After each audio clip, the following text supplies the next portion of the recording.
मुकेश और मैं एक ही कंपनी में काम किया करते थे। एक रोज हमें ट्रेनिंग पर भेज दिया गया।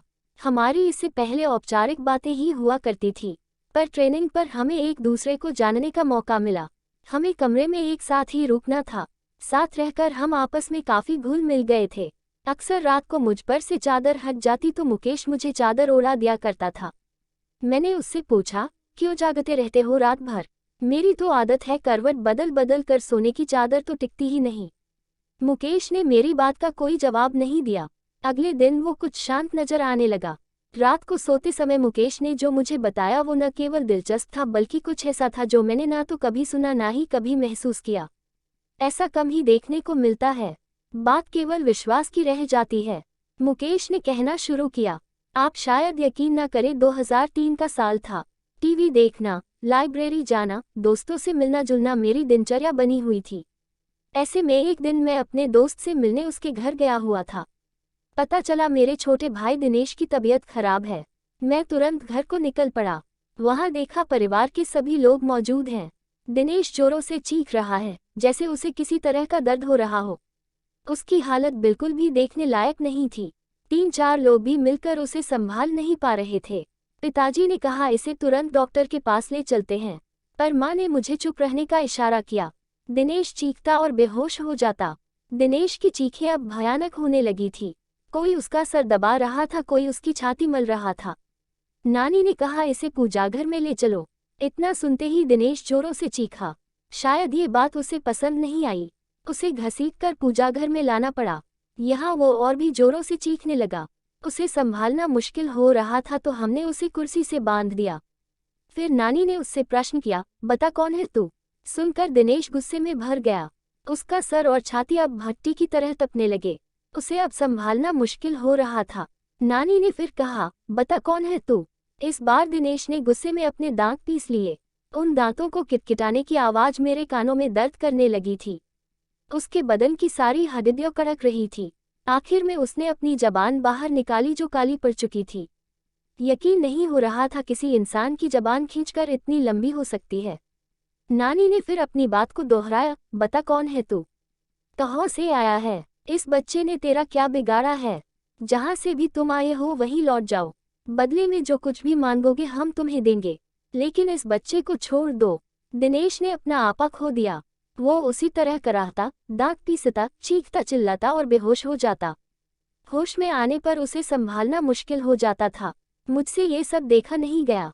मैं बाहर आ गया और रोने लगा। उस वक्त मैंने हनुमान जी को याद किया। मंदिर में दिया भी जलाया। रोते रोते भगवान से दिनेश के ठीक होने की प्रार्थना की और वापस दिनेश के पास आ गया। दिनेश के रोने चीखने से वह अब जमघट लग चुका था। लोगों की भीड़ में भी दिनेश उसी तरह की हरकतें किए जा रहा था। उसके शांत होने पर मैंने उसे पानी पिलाया। पानी पीने के बाद वो और भी भयानक रूप में आ गया। उसका चेहरा एकदम काला हो गया, आंखें लाल सुर्ख हो गई। ये वो दिनेश नहीं था जिसे मैं पहचानता था। ऐसा लग रहा था जैसे उसकी आंखें फटकर बाहर आ जाएगी। पास जाने पर वो हर किसी को काटने को दौड़ता, अपना मुंह नोचने लगता और फिर वो शांत हो गया और रोने लगा। मैंने पूछा, तुम कौन हो? क्यों हमें परेशान कर रहे हो?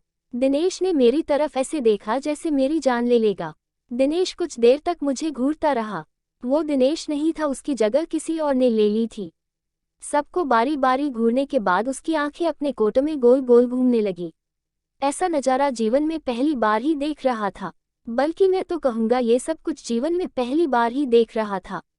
वो चीखना चिल्लाना, वो भयानक सी हंसी, वो दांत पीसना, किटकिटाना, दर्द में कराहना, हड्डियों का एक साथ कड़कना, सब कुछ एक मनहूसियत में बदल चुका था। फिर दिनेश ने एक लंबी सांस खींची और छोड़ी। उसकी सांस की दुर्गंध इतनी थी, सब अपना मुंह रखकर घर से बाहर निकल गए और वो पागलों की तरह हंसा। वापस अंदर जाने पर दिनेश फिर सभी को घूरने लगा। हमने वापस उससे पूछा, कौन हो तुम? फिर वो एक औरत की आवाज में बोला, मैं शाहडोल की हूँ। मैं हूँ तंत्रा। इसने मुझे जगा दिया है। मैं इसे नहीं छोड़ूंगी, इसे अपने साथ लेकर जाऊंगी। और हंसने लगी। हमने कहा, जो तुम मांगोगी हम तुम्हें देंगे, पर इसे छोड़ दो। वो दुष्ट आत्मा अब अपने पूरे रूप में आ गई और बोली, मुझे एक मटकी, 4 नारियल, चुनरी, सिंगार का पूरा सामान लाकर दो तो मैं चली जाऊंगी, नहीं तो इसे अपने साथ ही लेकर जाऊंगी। जल्दी करो, दफा हो जाओ। ये सामान लेकर ही आना, वरना इसे तो मैं चबा जाऊंगी। और हंसने लगी। हम सबके चेहरे पीले पड़ गए। माँ और मैं तेजी से बाजार की तरफ निकले। रास्ते में माँ रोने लगी तो मैंने उन्हें दिलासा दी, सब ठीक हो जाएगा माँ। माँ बोली, कुछ भी ठीक नहीं होने वाला मुकेश, मैंने तुझे बताया नहीं, इसने जब अपना पहला असर दिखाया था तब दिनेश को क्या हुआ हम समझ ही नहीं पाए थे। दिनेश के साथियों ने हमें बताया, उस दिन दिनेश के ऑफिस में मीटिंग थी, सब आपस में हंस बोल रहे थे, सब कुछ ठीक था कि अचानक दिनेश की तबीयत बिगड़ने लगी। दिनेश ने सामने रखा गिलास उठाया और पानी पिया। पानी पीते ही दिनेश बेहोश हो गया। उसके साथी चौंक गए। 2 लोगों ने मिलकर उसे टेबल पर लिटाया। उस समय उसकी आंखों से आंसू बह रहे थे। वो अपनी साथियों से कुछ कहना चाह रहा था लेकिन उसके मुंह से एक शब्द भी नहीं निकल पा रहा था। उसके साथी उसे हॉस्पिटल ले गए। हमें जैसे ही सूचना मिली हम सभी वहां पहुंच गए। कुछ देर बाद दिनेश ठीक हो गया। क्या हुआ उसे खुद भी कुछ मालूम नहीं था। उसे इतना याद था कि वो बेहोश हो गया था। उसके बाद कभी ऐसा कुछ नहीं हुआ जिससे कोई परेशानी हो।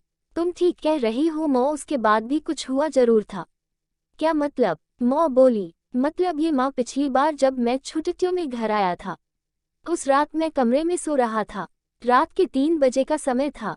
कमरे की खिड़की खुली हुई थी और उससे तेज हवा कमरे में आ रही थी। उस हवा के शोर से मेरी आंख खुली। मैंने देखा एक साया मेरे पास खड़ा था। ध्यान से देखने पर भी मैं उसका चेहरा ना देख पाया। उसके चेहरे पर कालिक के अलावा कुछ ना था। उसका शरीर धुएं जैसा था। अचानक वो साया बादल की तरह तैरता मेरे पास आने लगा। मैं घबरा गया और अपनी चादर में मैंने अपने आप को समेट लिया। वापस देखा तो वो साया वहां नहीं था। इसे अपना वहम मानकर मैं भूल चुका था, पर अब दिनेश के हालात देखकर लगता है कुछ तो जरूर हुआ है माँ। इसके बाद मैं मटकी लेने चला गया और मान सिंगार के लिए सामान खरीदने लगी। मुझे दुकानें बंद मिली तो मैं सीधे कुम्हार के घर चला गया। वहां से लाल और काली दोनों मटकी ले आया। वापस आकर जो ही सामान हमने दिनेश के आगे रखा वो शांत हो गया। नानी उसे देखने गई और दिनेश के सामने जाकर खड़ी हो गई। कुछ देर तक नानी उसे ऐसे ही देखती रही तो हमने नानी से पूछा, क्या हुआ नानी? नानी हमारी ओर पलटी। अब नानी के चेहरे के भाव दिनेश जैसे हो गए थे। हम और भी घबरा गए। नानी ने भी उसी चीख के साथ रोना शुरू कर दिया और कहा, मैं शाहडोल की हुए, मेरी हत्या कर दी गई थी। मेरी लाश के बेरहमी से टुकड़े टुकड़े करके दफन कर दिया गया। मुझे इंसाफ चाहिए। मुझे जहाँ गाड़ा गया वहाँ ये लड़का पेशाब कराया। मैं सोई हुई थी, इसने मेरा अपमान किया और मुझे जगा दिया। पर अब मुझे कुछ नहीं चाहिए, मैं जा रही हूँ। मुझे रास्ता दो। हमने पूछा, तुम इसे दोबारा परेशान नहीं करोगी? वो बोली, नहीं, इसने मेरा अपमान किया जिसकी सजा मैंने दे दी।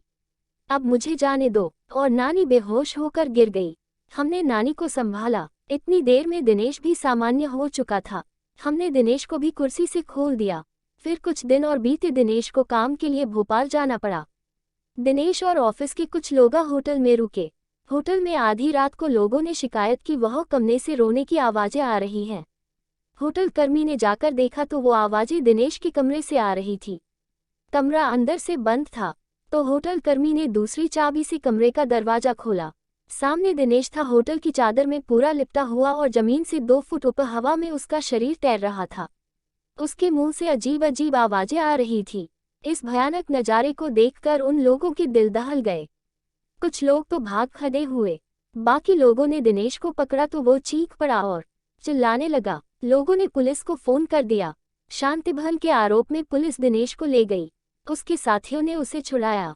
उसके बाद दिनेश का लगातार यही हाल रहा। किसी ने मांडल के जंगलों में एक तांत्रिक होने की बात हमें बताई। शायद वो दिनेश को ठीक कर सके। हमने उसे बुलाया। उस तांत्रिक ने भी आत्मा से बातें की तो उसकी वही मांग शुरू हो गई। मटकी, 4 नारियल, चुनरी और सिंगार का सामान। अभी तक याद है मुझे वो किस तरह अपनी मांगे दोहराती थी। इन सब के साथ उसने शराब भी मांगी। रात के समय शराब कहीं भी नहीं मिली। मैं भागा भागा अपने मोहल्ले की उन गलियों में गया जहाँ से मुझे गुजरना भी गवारा नहीं था। पर भाई की सलामती के लिए भी उन गलियों में गया जहाँ अक्सर लोग नशे में धुत पड़े रहते थे। शराब की दुर्गंध के कारण दिन में भी उस गली से कोई नहीं गुजरता था। वहां जाकर मैंने उन लोगों से शराब मांगी तो उन्होंने कहा, क्या आज तू भी पिएगा? आजा आजा बैठ यहाँ, आज तू बेटा सारे गम भूल जाएगा। मैं गम भुलाने नहीं आया हुए। मेरे भाई की तबीयत खराब है, उस पर ऊपरी साया है। तांत्रिक शराब से पूजा करेगा। ये सब जानने के बाद उन्होंने अपनी शराब की बोतल मुझे दे दी, जिसे लेकर मैं लौट आया। इसके बाद शराबियों से मेरी नफरत कम हो गई। तांत्रिक ने पूजा शुरू की। रात भर तांत्रिक पूजा करता रहा। दिनेश कभी चीखता, कभी चिल्लाता, कभी दर्द में कराहता, कभी गुस्से में तांत्रिक को गालियां देता, कभी मुझे घूरता, कभी तांत्रिक को घूरता। तांत्रिक का उस पर कोई ध्यान नहीं था। वो एक दाना गेहूं का लेता, कुछ मंत्र पता और उस दाने को दिनेश पर फेंक देता। उस दाने के शरीर पर पड़ते ही दिनेश बुरी तरह तड़पने लगता। उसके मुंह से जानवरों के जैसे गुर्राने की आवाजें निकल रही थी। वो जानवरों की तरह हरकत करने लगा था। दिनेश की आवाज उसके गले में ही बंद कर रह गई थी। वो क्या बोल रहा था कुछ समझ नहीं आ रहा था। सुबह तक दिनेश ठीक हो गया और बेहोश रहा। शायद इन सबसे उसका शरीर थकने लगा था। उसका चेहरा पीला पड़ने लगा था। शरीर सूखकर लकड़ी जैसा हो चला था। फिर भी कहीं ना कहीं मेरा भाई इन बुरी शक्तियों से लड़ रहा था, मुझे यकीन था। कुछ दिन और बीतने पर दिवाली को त्योहार आ गया था। धनतेरस का दिन था और मैं टीवी देख रहा था। दिनेश कमरे में आया और बेहोश हो गया। मुझे लगा वापस वही सब शुरू होने वाला है, तो मैंने उसे कुर्सी से बांध दिया। दिनेश थोड़ा होश में आया और उस आधी बेहोशी की हालत में उसने मुझसे कहा, भाई अब मैं नहीं बचूंगा, मैं खत्म हो जाऊंगा। ये सुनकर मेरी आंखों से आंसू आ गए। मैं अपने भाई को इस तरह जिंदगी से हारते नहीं देखना चाहता था। दिनेश भी रो रहा था, भाई मैं मर जाऊंगा। मैंने खुद को संभाला और दिनेश को बांध दिया। बाइक ली और एक दोस्त को साथ लेकर मैं उसी तांत्रिक को बुलाने निकला। मांडल के घनघोर जंगल, घुप अंधेरा। मैं तांत्रिक के घर पहुंचा। तांत्रिक भी उस दिन शराब के नशे में था। उसे बाइक पर बीच में बैठा कर ले आए। तांत्रिक का खुद का शरीर बस में नहीं था। गिरता पड़ता वो दिनेश के पास पहुंचा। जैसे ही उसने दिनेश का हाथ पकड़ा, उस तांत्रिक का सारा नशा उतर गया। उसने वही पूजा दोहराई और सुबह होने तक दिनेश फिर ठीक हो गया। अब तो यही सिलसिला चालू हो गया था। तांत्रिक आता, पूजा करता और सुबह तक चला जाता। मटकी, 4 नारियल, चुनरी और श्रृंगार का सामान हमारी रोज की जरूरत बन गई। ये सब चीजें अब घर में हर समय मौजूद रहने लगी। रोज रात घिरते घर में मनहूसियत सी छा जाती। घर के एक कोने में शराब की बोतलों का ढेर इकट्ठा हो गया था।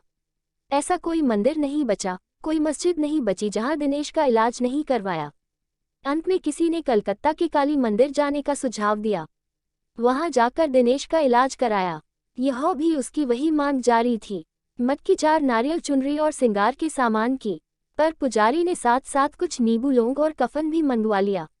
इस बार की पूजा मुझे कुछ विशेष लगी। पुजारी हर बार कुछ मंत्र पढ़ता और उसे नींबू में फूंक देता और उसमें लौंग चुभा देता। फिर उस नींबू को कफन में लपेटकर एक मटकी में डाल देता। दिनेश को इससे बहुत दर्द होता और वो बेहोश हो जाता। होश में आकर दिनेश की फिर वही हरकतें चालू हो जाती थी। पर पुजारी अपने काम में लगा रहा। जैसे ही उस आत्मा की बारी आई, वो कहने लगी, मुझे छोड़ दो, मुझे छोड़ दो, जाने दो मुझे। पुजारी, बोल, तू इसे फिर परेशान करेगी। नहीं करूंगी, नहीं करूंगी, मुझे माफ कर दो, मुझे जाने दो।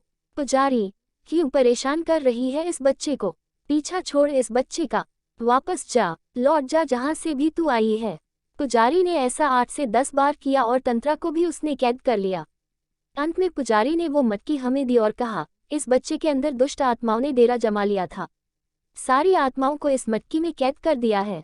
इसे ले जाकर शमशान में गाड़ दो और ध्यान रहे नंगे पैर ही जाना। हम उस मटकी को शमशान गाड़ आए। ताज्जुब तो ये था, पूरा रास्ता जंगल होकर गुजरता था। रास्ते में नंगे पैरों पर एक भी कांटा ना चुभा। ऐसा लग रहा था जैसे रुई पर चलकर हम उस जगह तक पहुंचे थे। इसके बाद दिनेश ठीक तो हो गया, पर काफी कमजोर हो चला था। केवल खाने और दवाइयों के लिए ही बिस्तर से उठ पाता था। इस वाकये के बाद मेरा उन चीजों पर भी विश्वास हो गया जिन्हें मैं पहले नहीं मानता था। 5 सालों तक इस मुसीबत को झेलने के बाद हमारी माली हालत खराब हो गई थी। सर पर कर्जा हो गया था। धीरे धीरे हम भाइयों ने वो कर्जा भी चुका दिया। हम कई और दिनों तक दिनेश की देखभाल में रात भर जागते थे। मैं उसके खाने का समय पर दवाइयों का ध्यान रखता था। रात में उठकर मैं देखता था दिनेश सो रहा है या नहीं। उसकी चादर ठीक कर देता था ताकि वो आराम से सो सके। आज भी मेरी यही आदत है। बस यही बात थी, ऐसा कहकर मुकेश चुप हो गया। इस कहानी को ध्यान से सुनने के बाद अंत में मैंने मुकेश से कहा, बेशक ये कहानी किसी के लिए बेमिसाल हो या ना हो, लेकिन तुम दोनों भाइयों का आपसी प्यार बेमिसाल